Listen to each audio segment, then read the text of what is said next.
My channel uncut সাউনি। বন্ধুরা, uncut সাউনিতে তোমাদের সাথে আমি আমার মনের কথা শেয়ার করি, সেটা ভালো হোক আর মন্দ হোক না। এটা সেরকম কোনো এন্টারটেনমেন্ট চ্যানেল নয়। তোমরা জানো, তোমাদের সাথে আমি কিছুটা কথা বলে মন হালকা করি এবং তোমাদের ওপিনিয়নও আমি জানতে চাই। তোমাদের প্রথমেই অনেক ধন্যবাদ দেব যে তোমরা টুকটুক টুকটুক করে সাবস্ক্রাইব করছো আমার চ্যানেল। সাবস্ক্রাইবার বাড়ছে। যাই হোক, সাবস্ক্রাইবার বাড়ার থেকেও আমার কাছে যেটা মেইন ইম্পর্টেন্ট জানো, যে আমার যে কজনই ফ্যামিলি মেম্বার থাকুক তারা আমার সাথে কমিউনিকেট করবে, এটাই হচ্ছে মেন আমার ভাবনা এবং আমার চাহিদা। যাই হোক, আজকে তোমাদের সঙ্গে আমি কিছু কথা ভাগ করে নেব। আমার স্মৃতির ঝাঁপি তোমাদের সামনে একটু একটু করে তুলে ধরব, কিন্তু প্রথমেই মন একটু ভারাক্রান্ত, সেটা তোমাদের সাথে শেয়ার করে নিই। আমার মনে হয় তোমাদের ওই একই ফিলিং। মহাকুম্ভে তীর্থ করতে গিয়ে যারা চিরকালের জন্য আমাদের সংসার থেকে বিদায় নিয়েছেন, তাদের জন্য রইল আমার প্রার্থনা। ঈশ্বরের কাছে প্রার্থনা করব তাদের আত্মা যেন শান্তি পায়। সে আমাদের রাজ্যের হোক বা যে কোনো রাজ্যেরই হোক, দেশের যে কোনো জায়গা থেকে যে সমস্ত মানুষরা গিয়েছিলেন এবং তারা আর ফাইনালি বাড়ি ফিরতে পারেননি, তারা অমৃত লোকের উদ্দেশ্যে রওনা দিয়েছেন। সেই অমৃত লোকে তারা যেন ভালো থাকেন, শান্তিতে থাকেন। প্রথমেই এই প্রার্থনা রইল। তাদের বাড়ির লোকেদের যেন ঈশ্বর মনে জোর দেন। সত্যি এটা খুবই যন্ত্রণার। তার সঙ্গেও বিশ্ব দুনিয়ায় যা ঘটে চলেছে, কখনো হেলিকপ্টারের সাথে প্লেন ক্র্যাশ, কখনো বা এমনি প্লেন ক্র্যাশ, সমস্ত মানুষ মারা যাচ্ছেন, সেটা তীব্র যন্ত্রণার। কিন্তু আমাদের এই যন্ত্রণা নিয়েই এগিয়ে যেতে হবে, বেঁচে থাকতে হবে, এবং সেটাও মনের শান্তি করে, আনন্দ করে। কিছু করার নেই এছাড়া, জানো। যাই হোক, এই সমস্ত শ্রদ্ধা জানানোর পর আমি তোমাদের জানাবো শুভেচ্ছা, ভালোবাসা সরস্বতী পুজো। আগামীকাল সরস্বতী পুজো, এবং অনেকে আবার সেটা পরশু পুজো করবেন, যারা সকালে পুজো করেন। কালকে একটু দেরি করে পঞ্চমী লাগছে। 2 তারিখ এবং 3 তারিখ, 2nd and 3rd ফেব্রুয়ারি, দুদিনই সরস্বতী পুজো, মানে বাঙালির ভ্যালেন্টাইন্স ডে বলতে পারো। এবং খুব সত্যি কথা বলতে কি জানো, এই সরস্বতী পুজো উপলক্ষে মনটা যেন একটা অদ্ভুত রকম ভালো লাগায় ভরে থাকে। আমার আরাধ্য দেবী মা সরস্বতী, তোমরা সবাই সেটা জানো। আরাধ্য দেবীর পুজো যখন থাকে তখন খুব স্বাভাবিকভাবেই জানো ভেতরে একটা কীরকম ফিলিং থাকে যে আমার দেবীর পুজো। যাই হোক, মা সরস্বতী আমাদের সকলকে বিদ্যা দিন, জ্ঞান দিন, সুমতি দিন। ঈশ্বরের কাছে এই প্রার্থনা করব। সেটা শুধু সরস্বতী পুজো উপলক্ষে নয়, সব দিনই একই প্রার্থনা করব। যাই হোক, চলো এবার আস্তে আস্তে স্মৃতির ঝাঁপি একটু একটু করে যতটুকু খোলা যায় তোমাদের সামনে তুলে ধরব। আর আমার এটা তোমাদের কাছে রিকোয়েস্ট থাকবে, তোমাদের স্মৃতির ঝাঁপিও কিন্তু একটু একটু করে আমার কাছে খুলো। কমেন্ট সেকশনে তোমরা কমেন্টস করো যে তোমাদের সরস্বতী পুজো কীরকম কাটতো, বা তোমাদের স্মৃতির ঝাঁপি আর কি। আর তোমাদের যদি মনে হয় আমার সাথে এরকম গল্প করতে তোমাদের ভালো লাগছে, তাহলে তোমরা অবশ্যই ভিডিওটা একটা কমেন্ট করো, লাইক করো এবং শেয়ার করো। চলো স্মৃতির ঝাঁপি একটু একটু করে খুলি।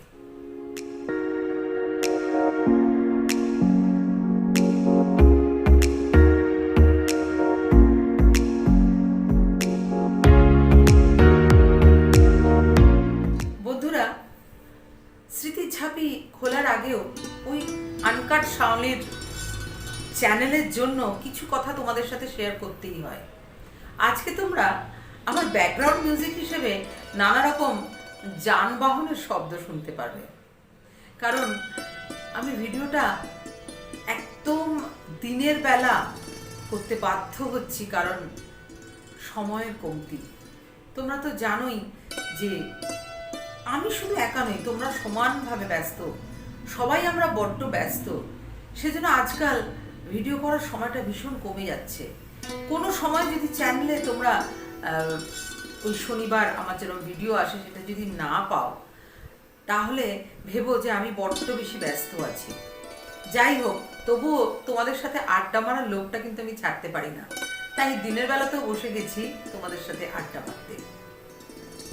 যাই হোক, আমরা তোমার সাথে মানে আমি তোমাদের সাথে এই আড্ডাটা যে মারছি সেটা তোমরা দেখতে পাবে অ্যাজ ইউজুয়াল টাইমে। যাই হোক, জানো, সরস্বতী পুজো মানেই আমি কেন, আমাদের প্রত্যেকটি বাঙালির ছেলে মেয়ে নির্বিশেষে বহু স্মৃতি। না, এখনকার জেনারেশন বোধহয় অত স্মৃতিকে সাক্ষী করতে পারবে না, কিন্তু আমাদের স্মৃতির ঝাঁপি একদম পরিপূর্ণ। প্রথমেই হচ্ছে একদম ছোট্টবেলা, যে যখন মানে একদম নার্সারি কিন্ডারগার্ডেনে আমরা পড়াশুনো করি। জানো, তখন কিন্তু আমাদের সময় এই নার্সারি কিন্ডারগার্ডেন যে একদম যেতেই হবে এরকম কোনো ব্যাপার ছিল না। আমাদের পাড়ার একটা ছোট্ট স্কুল থাকতো, সেখানে ভর্তি করে দিত। আবার অনেককে সেরকম স্কুলে ভর্তিও করানো হতো না, বাড়িতেই ওই এবিসিডি অ ক খ ইত্যাদি শেখানো হতো। এখন যেরকম 1.5 বছর বয়স থেকে স্কুলে যায়, আমাদের সময় কিন্তু সেই কালচার অতটা সেভাবে পপুলার হয়নি। তখন আমাদের পাড়ার পুজো ভারী ইম্পর্টেন্ট ছিল, এবং পাড়ার পুজোটি করা হতো। আমরা মানে যারা কচিকাচা ছিলাম আর কি, তারা সব মানে একদম ছোট, যখন মানে একদম গুঁড়ো বয়স আর কি, তখন মানে সেই মানে এবং বাড়ির থেকে ধরো চাদর এনে বা মায়ের শাড়ি বা নতুন কিছু বস্ত্র এনে প্যান্ডেল করা হতো। আমি জানি না যে তোমরা কারা কারা এরকম মানে স্মৃতিতে জড়িয়ে আছো। তো সেরকমভাবে প্যান্ডেল করা হতো, অথবা কালার পেপার দিয়ে প্যান্ডেল করা হতো। কিন্তু পাড়ার বড়রা যদি আমাদের সাথে মানে কোঅপারেট করতেন, তাহলে তো প্যান্ডেলটা একটু বড় হতো। যাই হোক, সেই প্যান্ডেলে আমাদের অঞ্জলি দেওয়ার ব্যবস্থা থাকতো, এবং আরেকটা খুব স্ট্রিক্টলি আমরা মেনটেন করতাম, জানো, যে পুজোর আগে কুল খাবো না। হ্যাঁ, জানি না এখন হয়তো সেটা অনেক সময় হয়ে যায়, কিন্তু মনের মধ্যে ওইটা এখনো থাকে যে না, সরস্বতী পুজো আসেনি, সো আমরা কুল খাবো না। আর সরস্বতী পুজোর মানে 1 সপ্তাহ আগে থেকে আমাদের ভেতরের মধ্যে একটা অসম্ভব আনন্দ, সেই আনন্দটা যে কেন হতো এখনো আবিষ্কার করতে পারি না। তো যাই হোক, সে তো গেল একদম ছোট বয়সের কথা। তখন পুজোর সময় যে আমরা অঞ্জলি দিতাম, তারপর তাকিয়ে থাকতাম প্রসাদের দিকে। তখন হাতগুলো ছিল ছোট্ট ছোট্ট, 2 হাত ভরে প্রসাদ দিত, আর বুঝতে পারতাম তাতে খুব কম প্রসাদ যাচ্ছে, তাই হাতটা ভালো করে মেলে ধরার চেষ্টা করতাম যে প্রসাদের পরিমাণটা যাতে একটু বেশি হয়। ওই যে কাটা ফলের ওপর কি যে নজর ছিল আমি জানি না, এবং তার টেস্টও ছিল অসাধারণ। তোমরা তোমাদের কথা জানিও। তারপর এলো স্কুল লাইফ।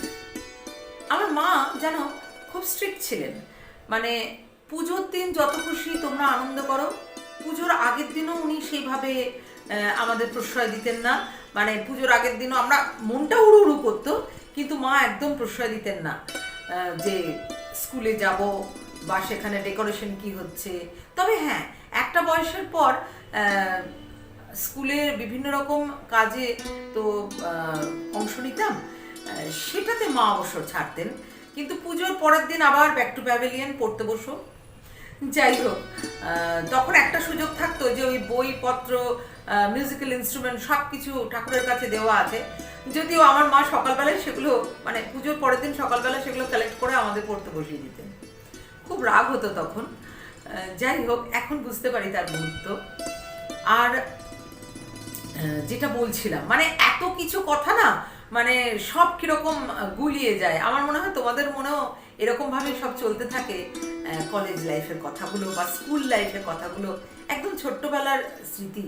তখন কোনো সেভাবে দায়িত্ব ছিল না, সেভাবে বন্ধন ছিল না, সরস্বতী পুজোর 1 মাস আগে থেকে চলতো যে কি শাড়ি পরবো। আর সরস্বতী পুজো মানে তো শাড়ি ছিল, আমি জানি না তোমাদের কি ছিল, আমার মনে হয় সবারই এখনো বাচ্চারা শাড়িই পরে। এবং শাড়ির সাথে যেটা মেইন প্রবলেমের জায়গা ছিল ব্লাউজ, কারণ তখন তো আমরা শাড়ি পরতাম না। সুতরাং যার কাছ থেকে শাড়ি ধার নেওয়া হবে, সে মাসি হোক, মামি হোক, বা পাড়ার কোনো কাকিমা হোক, ব্লাউজটা ছিল আগে বেশি ইম্পর্ট্যান্ট। মানে কোন ব্লাউজ নিয়ে সেই ব্লাউজটা কিভাবে সেলাই করে ছোট করে বডিতে সে ব্লাউজটাকে আগে রেডি করতে হবে, তারপর শাড়ির ব্যাপার। ব্লাউজ যদি ঠিক মতো পাওয়া যায় তাহলে তার সাথে যে কোনো শাড়ি ক্লাব করে পরা যায়, এইরকম একটা ভাবনা ছিল আর কি। তো যাই হোক, সেরকম শাড়িও মানে আমরা কি বলবো আবিষ্কারের মতো আর কি। মানে কার কোন দিন একটা শাড়ি দেখেছিলাম, সেই শাড়িটা মনে পড়লো যে না এই শাড়িটা দেখেছিলাম, এটা সরস্বতী পুজোতে পরবো। তো সে কবে থেকে হয়তো তার আগে, মানে আমার মনে জবের থেকে চলেছে, তার আগে হয়তো সেই শাড়িটার বুকিং হয়ে গেছে সেই কাকিমার কাছে, এমনও হয়েছে। যাই হোক, আমরা আমার ছোটো মাসির শাড়ি খুব পরতাম, ছোটো মাসির ঘড়ি পরতাম, কারণ আমার ছোটো মাসির অনেকটা দেরি করে বিয়ে হয়েছিল, যার জন্য ছোটো মাসি আমাদের কাছে মানে খুব বলা যায় না যে খুব ইজিলি পেতাম ছোটো মাসিকে আর কি। তো তার কাছ থেকেই সব মানে ডাকাতি চলতো, চুরি ডাকাতি চলতো আর কি। আর সরস্বতী পুজোর আগের দিন আমি জানি না তোমাদের এখন কি হয়, আমার মনে হয় যে সেরকম হয় না বলে আমার মনে হয় না। তবে আমাদের সময় কিন্তু যে ধরো খিচুড়ি, বাঁধাকপির তরকারি বা পাঁচমেশালো তরকারি যেটাকে লাবড়া বলে, সেগুলো সব কিন্তু আমরাই, মানে কাটাকুটি যেগুলো হতো সব আমরা করতাম। এছাড়াও আমাদের একটা ভীষণ ভালো লাগার সেগমেন্ট ছিল জানো, সেটা হচ্ছে মানে স্কুলে যখন পড়তাম, বিভিন্ন স্কুলে নিমন্ত্রণ করতে যাওয়া, আর কলেজে যখন পড়তাম তখন বিভিন্ন কলেজে নিমন্ত্রণ করতে যাওয়া। এই যে ইনভাইট করতে যাব স্কুলে বা কলেজে, এই দুটো লাইফে কিন্তু আমার স্কুল লাইফ এবং কলেজ লাইফ দুটোতেই কিন্তু আমি বরাবর মানে সামনের সারিতে ছিলাম। মানে টিচাররা আমাকে চুজ করবেনি সেটা বলতে পারবো না, আমি তো বরাবর ভীষণ এই বকবক করতে পারি, এবং মানে গিয়ে সুন্দরভাবে ইনভাইট করা, আমার মনে হয় এগুলোই ভালো বোধহয় পারতাম, যার জন্যেই টিচাররা মানে ফার্স্ট সিলেকশন হতো, মানে যে ফার্স্ট যাকে সিলেক্ট করা হতো সে হচ্ছে আমি, এবং আমার সাথে কারা যাবে। এবং আমার মনে আছে এখনো, স্কুল লাইফে বিশেষ করে এনজয় করতাম এটা, যে সবাই সরস্বতী পুজোর 7 দিন আগের থেকে বা 10 দিন আগের থেকে সবাই শাওলি তোকে এই টিফিনটা দিলাম, শাওলি তোর জন্য এটা এনেছি, মানে ওই আর কি, মানে আমাকে একটু অয়েলিং করা, তাহলে আমার সাথে অয়েলিং করলে মানে আমার সঙ্গী হতে পারবে আর কি। তো বিভিন্ন স্কুলে নিমন্ত্রণ করতে যাওয়া, এবং সেই সময় আমরা টিচার্স রুমে গিয়ে টিচারের সঙ্গে কথা বলা, তারপর মানে গ্রুপ গ্রুপ করে দেওয়া হতো, কেউ হয়তো সবজি কাটবে, সে কে কোন গ্রুপে থাকবে, কে ইনভাইট করতে যাবে সে কোন গ্রুপে থাকবে। হ্যাঁ, বেশ একটা মেন রোল আমি প্লে করতাম। তো যার জন্য আনন্দটা বেশি পেতাম। সব জায়গায় একটা ওই তখন একটা থাকে না যে মাতব্বরি ব্যাপার। তো যাই হোক, সেটা ভারী আনন্দ হতো বিভিন্ন স্কুলে গিয়ে নিমন্ত্রণ করা। তবে কি জানো, স্কুল লাইফে যা না আনন্দ হয়েছে, কলেজ লাইফটা যেন একদম মানে বলে না চুটিয়ে আনন্দ করেছে। এখন না মায়ের কথা খুব মনে পড়ে মাঝে মাঝে, মা বলতেন একটা কথা, যে লাইফে যেটা মানে কলেজ লাইফে যতটা আনন্দ করার করে নাও, স্কুল লাইফে যা আনন্দ করার করে নাও। মা তখন এই কথাগুলো বলতেন, কিন্তু না তখন বোধহয় এত গভীরভাবে সেগুলো অনুভব করতে পারতাম না, কিন্তু আজ খুব সেটা মানে মন থেকে অনুভব করি আর কি, যে ভাগ্যিস মা সেই সময় সেই আনন্দগুলো করতে দিয়েছিলেন। অনেক বাড়ি থেকেই অনেক বন্ধুদেরই ছাড়তো না, সেরকমও দেখেছি। তবে তখনকার দিনে কিন্তু বেশিরভাগ বাড়ি থেকেই ছেড়ে দেওয়া হতো, যে মানে যাও কলেজে গিয়ে আনন্দ করো বা স্কুলে গিয়ে আনন্দ করো। স্মৃতির ঝাঁপি খুলতে গিয়ে কি হচ্ছে জানো, এক নিঃশ্বাসে তোমাদের সাথে কথা বলে যাচ্ছি। এত স্মৃতি, আমার মনে হয় যে 2 দিন বসে কথা বললেও সেই স্মৃতিগুলো শেষ হবে না। তোমাদেরও আমার মনে হয় সেই একই অবস্থা। আমার এজ গ্রুপ বা আমার থেকে যারা একটু কম বয়স, তাদের এই স্মৃতিগুলোর মধ্যে যদি ঢোকা যায়, মানে তারা যদি এই স্মৃতিগুলোতে ঢোকে, তাহলে আমার মনে হয় যে এই স্মৃতি বলে শেষ করা যাবে না। সুখানুভূতি যেটাকে বলে সুখানুভূতি। কলেজ লাইফে আমাদের আনন্দটা আরও ডবল ছিল, কারণ হচ্ছে তখন খুব, আমি তো বরাবরই জানো খুব দুষ্টু, তো কলেজ লাইফে বেশি দুষ্টামি করতাম। মানে যেরকম অধিকারও ছিল অনেক বেশি কলেজ লাইফে, বেশি আমাদের স্যারেদের সঙ্গে বা ম্যাডামদের সঙ্গে। তো ওনারা আমাকে সত্যি খুব স্নেহ করতেন, কারণ বরাবরই আমি খুব কালচারাল যে ডিপার্টমেন্টটা ছিল সেখানে আমি যেহেতু অ্যাক্টিভ, যার জন্য আমি টোটাল ব্যাপারটাতেই ভয়ঙ্করভাবে অ্যাক্টিভ থাকতাম, যার জন্য কলেজ লাইফে ভীষণভাবে কালচারাল দিক বলো বা ইনফ্যাক্ট মেনু কি হবে সেটার জন্য আমার দরকার হতো। মানে স্যারেরা যখন মিটিংয়ে বসতেন তখন আমাদের মতো কয়েকজনকে, মানে মানে যে আমাদের তখন যেন আমাদের কলেজে কোনো পলিটিক্স ছিল না, মানে এখন জিএস হয় ইয়ে হয় এগুলো সব কিছু ছিল না, তাদের মধ্যে যারা একটু কাজে এক্সপার্ট তাদের মিটিংয়ে কল করা হতো। সমস্ত প্রফেসররা বসতেন, মিটিং করতেন এবং স্টুডেন্টদের নিয়ে করতেন, কাদের কোন দায়িত্ব দেওয়া যায়, এবং কালচারাল ডিপার্টমেন্টটা কীরকমভাবে কি করা হবে, এবং তখন মানে কি অনুষ্ঠান হবে, এবং বিশেষ করে সরস্বতী পুজোর দিন সন্ধেবেলাটা তখন অনেকেই আসতেন কলেজে, মানে গেস্ট হিসেবে যাদের আমরা ইনভাইট করতাম আর কি, শুধু কলেজগুলোতেই নয়, বিভিন্ন মানে পাড়ার গণ্যমান্য ব্যক্তি এবং বিভিন্ন সেক্টরের মানুষদের তখন ইনভাইট করা হতো। নন টিচিং স্টাফেরাও ইনভাইট করতে যেতেন, আমরাও ইনভাইট করতে যেতাম, কখনো কখনো প্রফেসররাও ইনভাইট করে আসতেন। তো যাই হোক, সেই ইনভাইট করার জন্য সন্ধেবেলা সেই গ্যাদারিংটা মেন হতো, যার জন্য আমাদের শুধু সকালে আনন্দ করে সরস্বতী পুজো করলাম, প্রসাদ খেলাম চারটি, সেটা নয়। কলেজ লাইফে আমরা অনেকটা দায়িত্ব পালন করেছি, খুব ব্যাপারটা কিছু কিছু সময় খুব সিরিয়াসও হয়ে যেত আর কি। তবে তার মধ্যেও সবজি কাটতে গিয়ে ধরো বাঁধাকপিটা কাটতে কাটতে তার 1/4 পোর্শন গোটা রেখে জলের মধ্যে দিয়ে দিয়েছি ধোয়ার জায়গায়, সেরকমও আছে। যখন রান্না করতেন আর কি, তখন মানে যিনি রান্না করতেন আর কি, ঠাকুর আসতেন যিনি রান্না করতে, তিনি বাঁধাকপি কড়াইয়ে দিতে দিতে হঠাৎ বলেন, এই বাঁধাকপিটা গোটা কে ফেলেছে, আর তখন তো আমি অভ্যাস থেকে মিটি মিটি হাসছি যে কাজটা তো আমিই করেছি। আমার বন্ধুরা কিন্তু জানতো যে শাওলি বড্ড দুষ্টু, কিন্তু ওরা কিন্তু কেউ ডিসক্লোজ করতো না যে আমি এই কাজটা করেছি। এরকম অনেক ছোট ছোট ছোট ছোট দুষ্টামি আছে জানো। তো যাই হোক, সরস্বতী পুজোর দিন সন্ধেবেলা একটা বড় দায়িত্ব থাকতো, কারণ সরস্বতী পুজোর দিন সন্ধেবেলা কিন্তু অনেক স্টুডেন্টই কলেজে আসতো না, কারণ তারা বাড়িতে পুজো সেরে তাদের বাড়িতে থাকতো, বাড়িতে আত্মীয় স্বজন ইত্যাদি আসতো। তবে একটা কথা তোমাদের সাথে আজকে আমি শেয়ার করবই, যেটা হচ্ছে জানো, আমাদের বাড়িতে কিন্তু কখনো আমার মাকে দেখিনি কোনো পুরুত মশাই এসে পুজো করছে। মা কিন্তু বরাবর নিজের পুজোটা নিজেই করতে পছন্দ করতেন, এবং সেই ধারাবাহিকতা বজায় রেখে আজও আমি একই কাজ করি। হ্যাঁ, আমি তো সেভাবে যে খুব মূর্তি পুজো করছি তা নয়, মানে খুব একটা করি না। তবে হ্যাঁ, সরস্বতী পুজোর দিন তো সরস্বতী পুজো করতেই হবে আমাকে, এটা একটা বলতে পারবো না, মনের বন্ধন। তবে মেন যেটা ব্যাপার থাকে আমার, সেটা হচ্ছে সারা বছর আমি মা সরস্বতীর পুজো করি।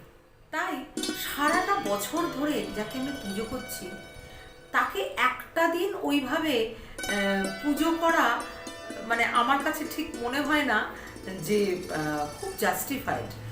আমি তো সারা বছরই মা সরস্বতীকে পুজো করি। তবে হ্যাঁ, সরস্বতী পুজোর দিন মা সরস্বতীর ডেফিনেটলি যে আমার কাছে যে মূর্তিটি রয়েছে তাকে তো ডেফিনেটলি একটু ফুলমালা দিয়ে বরণ করতেই হবে, কারণ মা সরস্বতীর কাছে আমার যে আরও অনেকটা চাহিদা আমার নিজের জন্য, আমার ফ্যামিলি মেম্বারের জন্য যারা গান বাজনা করে তাদের মা সরস্বতী হাতে বসে থাকুক, এটি আমার চাহিদা।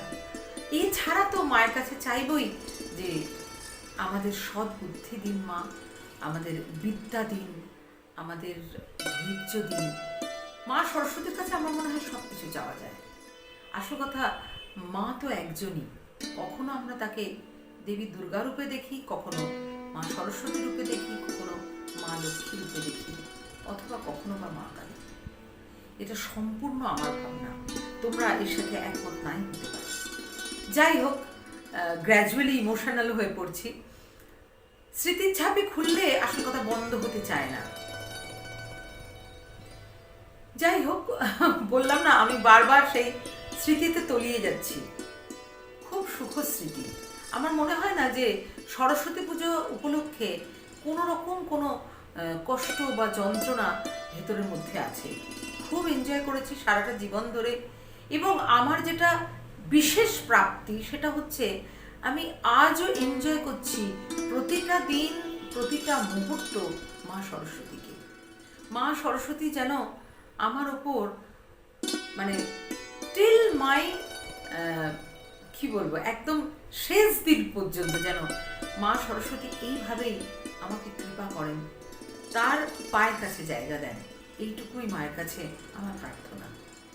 যাই হোক, আস্তে আস্তে স্মৃতির ঝাঁপি বন্ধ করছি। আবার কখনো তোমাদের সঙ্গে এই স্মৃতির ঝাঁপি নিয়ে বসবো। হয়তো আমার এই কথাগুলো তোমাদের কাছে বড্ড এলোমেলো মনে হলো। আসল কথা, আমার না এই তোমাদের সঙ্গে আনকাট সাউলিতে কথা বলতে বসলে কখনো মনে হয় না যে খুব মানে কি বলবো, সাজিয়ে গুছিয়ে তোমাদের সাথে কথা বলতে হবে। কারণ আমার মনের কথা তো তোমাদের সাথে শেয়ার করি, সুতরাং সেখানে নিজের মানুষদের সঙ্গে কখনো কি সাজিয়ে গুছিয়ে কেউ কথা বলে বলো তো? যাই হোক, ওই যে তোমাদের বললাম, আজকে আমার ব্যাকগ্রাউন্ড মিউজিক হিসেবে তোমরা বিভিন্ন রকম মানে যানবাহনের শব্দ পাবে, তোমরা সেটা পেলেও। এনিওয়ে, কিছু করার নেই, তোমাদের সাথে আড্ডা তো মারা হলো, মনটা তো কিছুটা হালকা হলো। তোমরা সবাই খুব ভালো থেকো, আর সরস্বতী পুজোতে চুটিয়ে আনন্দ করো, ভীষণ আনন্দ করো। আমি আবার কখনো কখনো জানো, বেশ কয়েকটা বছর হয়েছে, মানে বেশ কয়েকটা বছর বলবো না, খুব কম বছরই হয়েছে, সময় পাই না তো, কলেজে গেছি আমি, মানে আমার এই প্রফেশনাল লাইফে আসার পর কলেজে গেছি। এখন যাওয়া হয়নি, বেশ কয়েক বছর আগে গেছিলাম, এবং স্কুলেও গেছি। ডেফিনেটলি সব কিছু পরিবর্তন হয়েছে, এখন সব জায়গায় পরিবর্তন হয়েছে। এই বছর মনে হয় না কোথাওই যাওয়া হবে, একটা বিশেষ কাজে জড়িত আছি। তোমাদের সাথে দেখাও হবে খুব শিগগিরই আমার ইনস্ট্রুমেন্ট নিয়ে কোনো একটা চ্যানেলে। যাই হোক, ক্রমশ প্রকাশ্য, তোমরা সবাই ভালো থেকো, আর শারীরিকভাবে মানসিকভাবে নিজেরা ভালো থেকো, সবাইকে ভালো রেখো। আর যারা মহাকুম্ভে যাচ্ছ তাদের জন্য শুভেচ্ছা রইল, শুভকামনা রইল।